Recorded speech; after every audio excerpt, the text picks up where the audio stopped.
Sequence initiated. T-minus 15 seconds and counting. T-minus 10, 9, 8, 7, 6, 5, 4, 3, 2, 1. Turbopump at light speed. Liftoff. Liftoff of the Soyuz TMA-05M carrying Sonny Williams, Yuri Malenchenko, and Aki Hoshide on a 2-day journey to the International Space Station. All of their launcher parameters are nominal.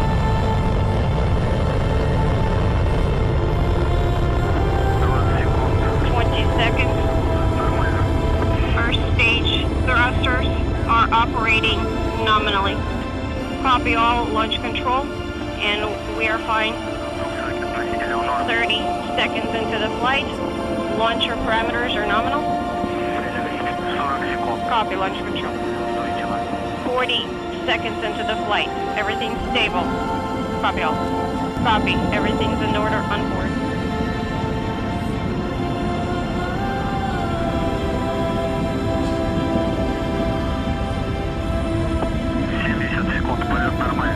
Seconds into the flight, everything's nominal.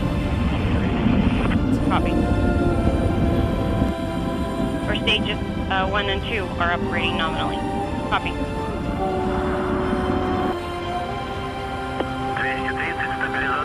230 seconds into the flight, vehicle is stable. Copy. Everything's nominal on board. Of the Zarya module of the International Space Station on the STS-132 mission of Atlantis.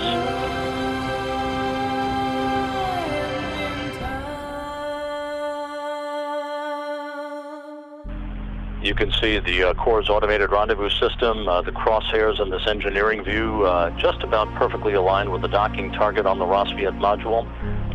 Rate is normal, standing by for contact. Capture confirmed. Docking confirmed.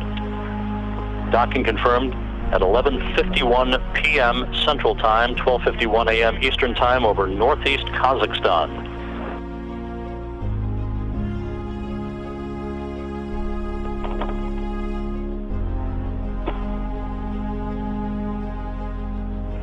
So on the 37th anniversary of that famous handshake in space by Tom Stafford and Alexei Leonov during the Apollo-Soyuz mission, another union of crews takes place to continue that legacy. Okay, how do you read me? Okay, let me know when to switch to another camera. Yeah, copy. And there is the hatch opening. Okay, yes, that was the... Aki Hoshide returning to the International Space Station, first to float in and be greeted by the residents of the complex. Sonny Williams next. Something is pausing. Okay. I did not copy you. Williams spent almost 200 days on board the International Space Station in 2006 and 2007, and there is the veteran Russian cosmonaut Yuri Malenchenko floating into the Rosviet module, being greeted by Revan, Akaba, and Padalka, all 6 crew members now together on board the International Space Station. The official opening of the hatches coming at 11:23 a.m. Moscow time, 2:23 a.m. Central Time on Tuesday morning, July 17th, on the 37th anniversary of the docking of Apollo and Soyuz in that historic mission more than 3 decades ago. Hello, I'm Sonny Williams. I'm up here on the International Space Station. So this is Node 2. This is a really cool module. Of course, most of these modules you'll see they have 4 sides and they're put together. That way we could sort of work on a flat plane, either a wall, a floor, another wall, or the ceiling. But you know, again, all you have to do is turn yourself and your reference changes. The reason I'm bringing that up is because this is where 4 out of 6 of us sleep. And so people always ask about sleeping in space. Do you lie down? Are you in a bed? Not really, because it doesn't matter. You don't really have the sensation of lying down. You just sit in your sleeping bag. So here's one sleep station right here. I'm going in right now. You can follow me if you want. So I'm inside. It's sort of like a little phone booth, but it's pretty comfy. I've got a sleeping bag right here that we sleep in, so we don't have sort of like a little bit of a cover. We don't fly all over the place. But you know, you can sleep in any orientation. I have it feeling like I'm standing up right now, but like you saw, I'm on the floor, but it doesn't matter if I turn over and I sleep upside down. I don't have any sensation in my head that tells me that I'm upside down, so it really doesn't matter. The sleep station is also like a little office.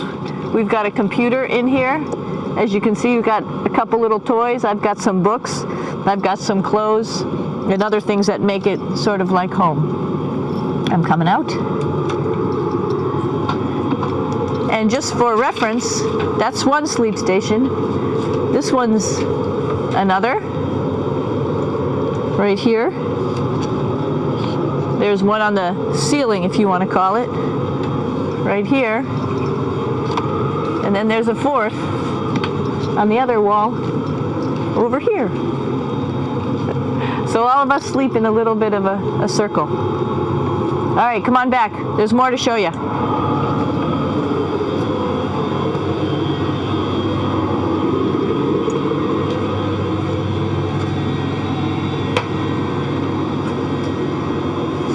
Here we are in the U.S. laboratory. Again, this is a laboratory with science experience on all of the walls here, all sorts of stuff that we do.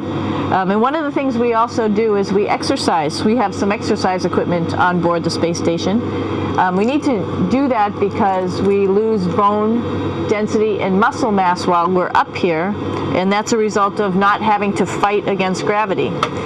So how we keep ourselves in shape are with a bike, a treadmill, and a weightlifting machine. This is the bike. You notice the clip pedals.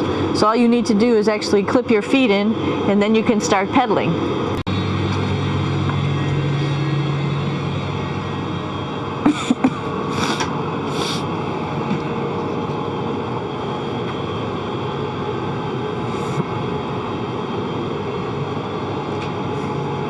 Here's a pretty cool place. This is sort of like in your house where everybody meets in the morning.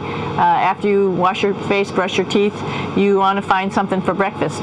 And this is our kitchen. You might notice there's all sorts of foods here. It's like opening the refrigerator. You got all your different stuff that you want to have: drinks, meats, eggs, vegetables, cereals, bread, snacks. And that's a good place. That's where you find all the candy. Side dishes, and then some little power bars just in case. So we have all this type of food. Some of it is dehydrated, and so we have to hydrate it, fill it up with water. Some of it is already made, and then all we have to do is heat it up. So something like this, I'm pulling out barbecued beef brisket. Pretty yummy. Not only is this food made in the U.S., but we also have food here from Japan. We've got Russian food. As you can see, all these red containers are filled with food that's from Russia. And then we get some of our specialty stuff, some things that we like, some of our favorite stuff that your family can send up. In fact, I like fluffernutters, and so I got sent up some fluff so I could make my fluffernutter with peanut butter. So you have a lot of food up here, no problems.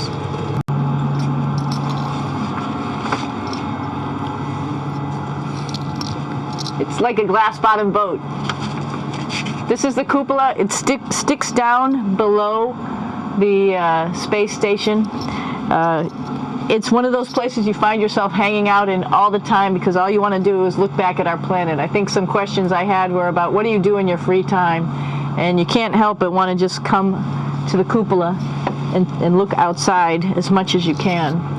And a lot of folks, I play this game with myself about where we're flying over the Earth. I try to come in here and just guess. After being here for a little while, you can sort of figure it out. You can tell different cloud types over different continents. You can tell different soil types over different continents.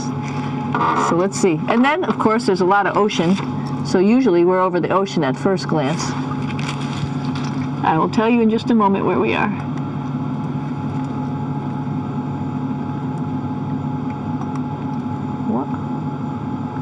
There we go. So right now we are right over Africa. It's a little bit cloudy, as you can tell. So we're right over the continent of Africa. Hey, what's that? I think that's a Soyuz spacecraft. That's the spacecraft that's taken us home to planet Earth today. Oh my gosh. We might have to go take a look at that. That's pretty cool. It's a little bit smaller than the rest of the spacecraft, the space station, so you'll see if we go there, it'll be a little bit more crammed. But we're going, you can look all the way back to the back of the spacecraft, which is where the Russian segment is, and then you could look all the way forward to the front of the spacecraft, where the Japanese laboratory, the European laboratory, and the American laboratory. Hey, one thing I didn't show you, or I talked about but I didn't show you, was the exercise, another piece of exercise device.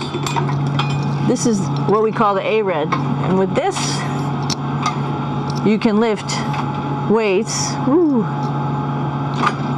based on vacuum in these cylinders, just like you do at home at a gym. For example, if I wanted to do a squat, I could do it like this. Oops. I should need some weight on this thing. I'm not lifting with anything, so it's too easy. One of the cool things you could do things that you can't do at home. For example, single leg squats with just one leg, because the other leg, you won't fall over. So all sorts of stuff. You can also do bench press. We have a bench that we could add on here, so you can work on your beach muscles. I know that there's some questions about how to use the bathroom and how do you actually live in space like normal, like at home. I mentioned real quickly about getting up in the morning and brushing your teeth and washing your face. Well, how do you do that? Well, here is the bathroom essentially. You get up in the morning and we have a little kit, and it has all the essential things that you need, like your toothbrush and toothpaste and brush. See how much better the brush makes my hair look? I'm just joking. It still stands up straight. It doesn't matter where you are. It's always going to stand up straight while you're up in space. A lot of people ask about toothbrush and toothpaste. So, luckily enough, toothpaste, you can do it upside right this way, is sticky, and so it sticks to your toothbrush, no problem. Another cool thing is that water sticks to your toothbrush too. If you can see it, I'll have some water come out. The water is pretty neat up in space. It'll stick to your toothbrush, and it will make a big bubble. And that's just by surface tension. And then you can drink it. So a lot of people ask about what do you do with the toothpaste after you brush your teeth.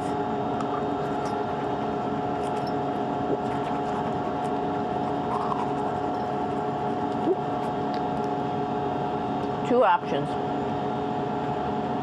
Swallow it, and it's sort of like mouthwash, but it tastes a little gross.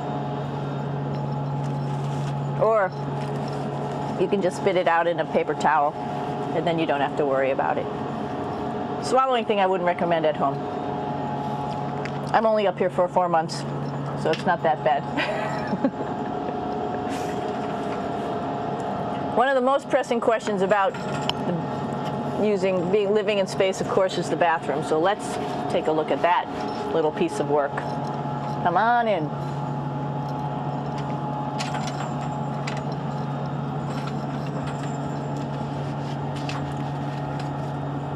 Here we are at the throne.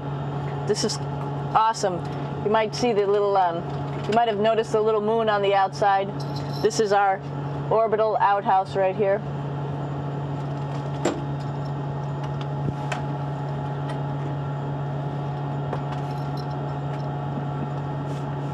And of course, it serves for two functions. Number 2, right here. I'll show you. But you see it's pretty small, so you have to have pretty good aim, and you be ready to make sure things get let go the right direction. And it smells a little bit, so I'm closing it up. And that's of course for number 2. And this guy right here is for number 1. So they're sort of two slightly separate functions, but you can do a little, essentially both, by hanging on right here and doing number 1 and number 2.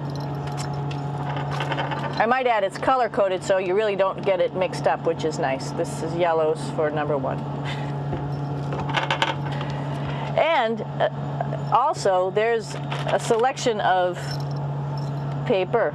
People always ask about toilet paper. What do you do with toilet paper? What kind of toilet paper do you have? We have gloves just because sometimes it does get messy. We have some Russian wipes, which are a little bit coarse if you like the coarse type of toilet paper. We have some nice tissues, which are nice and soft if you like soft toilet paper. We have Huggies, just for any cleanup. You know, we were all babies once, and this sort of helps. And then if things get really out of control, we have disinfectant wipes, just to make sure we clean up here. Because, you know, just like the water I showed you, the number 1 stuff can sort of go all over the place if you don't aim correctly. And did I mention both of these have a little bit of suction, so they should keep things going in the right direction. But like I said, sometimes things get a little out of control if you are out of control yourself flying around. So we have lots of protective stuff. And of course, you do have your privacy. There's a little door. From the Rosviet module to the Soyuz spacecraft, now saying farewell. Aki Hoshide, who has spent 4 months on board. There is Sonny Williams.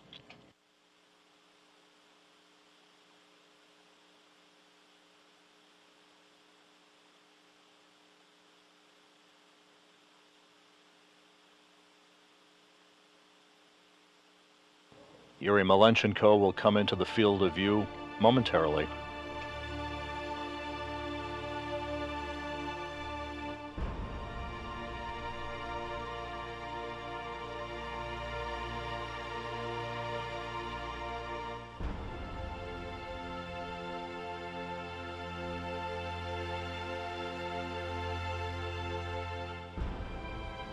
Hugs and handshakes as Malenchenko says goodbye to his Russian colleagues. A final wave from the crew as they are now all inside the Soyuz spacecraft, ready to close hatches and begin all of the preparations for undocking that is scheduled 3 hours, 10 minutes from now at 4:26 p.m. Central Time. For the undocking command that will be issued by flight controllers at the Russian Mission Control Center in Korolyov, that will initiate the opening of hooks that have held the 2 spacecraft together, the Soyuz with the International Space Station's Rosviet module. Springs on both sides of the docking interface then will push off against one another at 4:26 p.m. Central Time to induce physical separation that will be followed 3 minutes later by a separation burn of about 15 seconds in duration to begin an opening rate for the Soyuz that ultimately will carry it to a distance of 12 kilometers away from the International Space Station for the deorbit burn that will begin the journey home for Williams, Malenchenko, and Hoshide.